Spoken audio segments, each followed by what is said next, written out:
Transition Awareness Breathing. Feeling grounded for both children and parents is essential for healthy living and learning. Join Eartha Powell on this series for tips and tools for creating a harmonious environment for learning. Transition Awareness Breathing will help you and your child find an individualized path to tackle change, promote lifelong learning, and discover new approaches to calmness. I am here now, accepting the way I feel and noticing my thoughts while doing what I care about. Welcome to Transition Awareness Breathing Podcast. This is Eartha, and thank you for coming back and joining me as we continue building our Mindfulness Action Plan to improve our happiness score. The Mindfulness Action Plan was developed by Daniel J. Moran and Siri Ming. I am so happy to share this with you, and I will put the link in the description. I know this seems like a huge project. And as I always used to tell my students, how do you tackle a large project? Answer: breaking it down into small steps. And so this Mindfulness Action Plan helps us break down the steps in bringing out positive behavior. It helps us become aware of our actions and to help us to make a mindful and meaningful commitment to changing our environment around us. Before I go any farther, I would like to thank Web Talk Radio for allowing me to have a platform to bring Transition Awareness Breathing Podcast to you. And thank you, Mary Lou and Sam, my producers, for making Transition Awareness Breathing Podcast available to my listeners wherever they go. Okay, let's get back to our Mindfulness Action Plan, everyone. Now, when you started to play this podcast, I put right up front the Mindful Action Plan statement, which is an outline of the small steps that we are taking to improving our happiness score.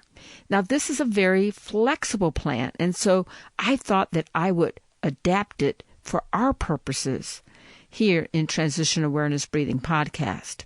You can use this Mindfulness Action Plan for any kind of step that you want to improve or change.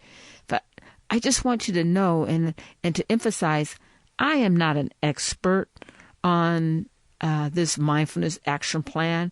I came across this resource and I thought it was dynamic and fantastic. And so as you are working through the action plan, so am I. And I am adapting it in other parts of my life as far as taking small steps, being aware of distractors. And today we're going to go to the part of committed action, the doing part of putting this action plan, putting our thoughts and our dreams into motion. I recognize that change can be uncomfortable. I'm aware that venturing into something unknown can be a little bit scary. So I came up with a meditation practice that will review not only the Mindfulness Action Plan steps it is my hope that this practice will prepare us for the next level. I invite you to get into a comfortable position. If you are comfortable closing your eyes, I encourage you to close your eyes or to look to your floor or gaze down. If that's not comfortable for you, that's okay. Notice any pressures or irritants and allow yourself to move past those distractors. In your mind's eye, I invite you to bring your focus to the thought that you are more than your value-based perspective, that your experiences are rich deposits from change. They are treasures. And those experiences are making you the person that you are deep within your soul. I encourage you to take a breath in, blow out, and allow that deep presence of you, letting go of roles and titles, but just for a second, tap in to the genuine, pure you. The you that maybe you haven't visited for a while. As you are getting to know you, I invite you to bring your focus now, to engage in the now. Release the guilt, the tension. Release the holding on or the pulling or pushing. Release it and let it go. Bring your focus to the now. Release any uncertainty or worry about what is to come in the future. I encourage you to be in the now. And as you are revisiting you in the now, I invite you to accept the possibility of changing to a part of you that in the face of stress, you are flexible, that you groove to the successful moves and you release old responses to old triggers. Let it go. If you feel the need to hang on for it, just put it aside. You don't trust letting it go yet. Let's move to the next level and just notice. Notice your private thoughts. The thoughts that you keep inside and you don't share. I invite you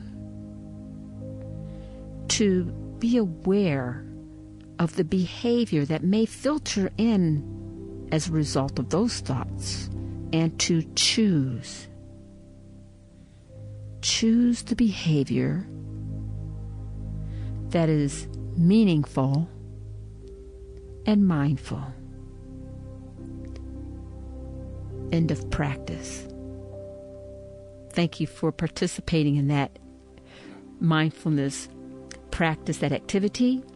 And now, on our Mindfulness Action Plan, we are going to go to the next step, which is committed to action. I would like to proceed with committed to action in a gentle manner. It's one way to commit to an action, like jumping into cold water. And then there's another way of committing to an action when the temperature of the water is a little bit easier to get accustomed to. And it's still a change, but let's ease into it with less discomfort. So I would like to break this section down into 3 sections.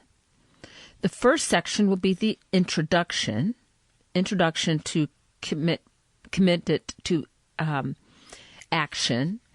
The third section is an example of committed to action. And then the last section is a follow-up and putting all of the prior sections together. So when you commit to taking a step towards action and doing something that is a change, that is considered a skill.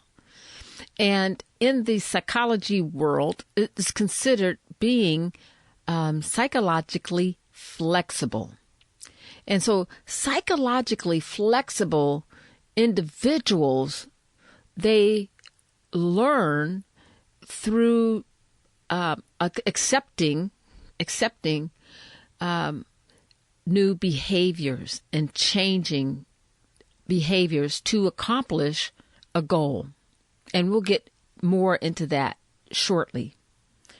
On the other hand, people who tend to not to want to move forward on an action and in the doing part, I kind of look at it as non-committed actions, non-committal actions. And in the psychology world is considered being psychologically inflexible. And the psychologically inflexibility is usually seen when an individual is inactive, they're not active, or they avoid certain activities, or they're impulsive in order to avoid the activity. And so here we've talked about the 2 different types of flexibilities, the psychologically flexible individual and the psychologically inflexible individual. So as you may ponder and say, I wonder which kind of person am I? That's good. Let's continue. Here's a broad example. Let's say there was an environmental change. And the environmental change requires a change in behavior. You can plug in whatever you would like, whatever environmental change. You be creative. So, but let me continue with the example. But let's say a individual, let's call them, let's see, any name. Okay, I'll just use a color. Let's say the person's name is Blue. And Blue is not really agreeing with this new behavior in order to adapt to this new environment.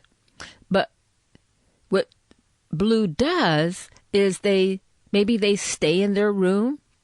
They are very hesitant in interacting with individuals who may be involved in learning how to adapt in the new environment. They may become avoidant. And also they may become inactive and just not even get out of bed and do different behaviors which may be socially unacceptable and do impulsive things. And so what that small example is just an example of the psychologically inflexible. The good news is that because this is a skill, becoming psychologically flexible can be learned.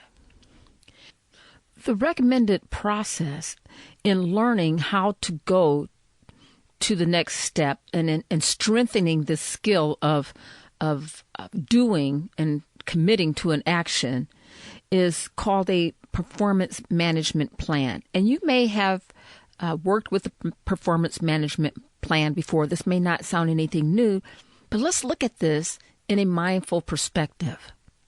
In a performance management plan, and we're going to do a very broad view of this, you want to make sure that you have the required resources to take the next step.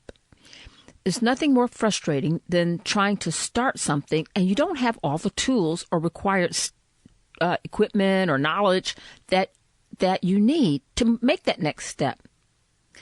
Another part of this performance management plan is coming up with a contingency plan. So already in our plan, we know that oftentimes the first try, it may not be what we anticipated. Or, when we're doing a first draft of a writing or we're making the first pancake, that first pancake, that first draft, it doesn't come out. So we're going to have a contingency plan. And lo and behold, oftentimes when we are trying to make a change or trying to go to the next step, something always comes up. Your computer crashes, like mine did, or something. So we're going to have a contingency plan, and that's going to be built into our performance management plan. The next thing is you want to have a accountability partner. Share it with someone. Tell someone you're thinking about making this change. You're thinking about going the next step in your mindfulness action plan.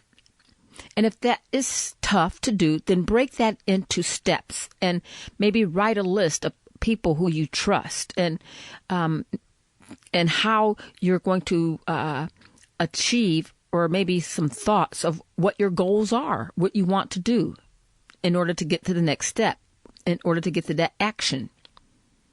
Also, partnering with that is to make a public announcement about your committed action. Now, these elements of the performance management plan, they can be kind of intimidating. And so don't allow the intimidation or the fear to prevent you from progressing. That is a lot in itself. I invite you to stop and write out the resources you think you would need to go the next step. And then stop and then re-listen to this podcast. Pay attention to any anxieties or fears that may pop up. Write those down in your journal. Share them with an accountability partner. And we're going to bring this to a close. But I'm excited to let you know that we are going to make this mindfulness action plan come into reality. I look forward to talking to you again next time. Have a great day. Be sure and pick up a copy of Eartha's new book, Tab Mindfulness, Awareness and Coloring Activities in a Pandemic World. It's not just an ordinary coloring book. It features 23 illustrations to stimulate thought, relaxation, and creativity for anyone between the ages of 4 and 94. Increase your positive self-talk energy. Unlock new creative paths. Transform your time once or twice a week to create beautiful art while strengthening confidence, building positive self-talk, and sensitize self-awareness. Tab Mindfulness, Awareness and Coloring Activities in a Pandemic World. It's available now at Amazon.com.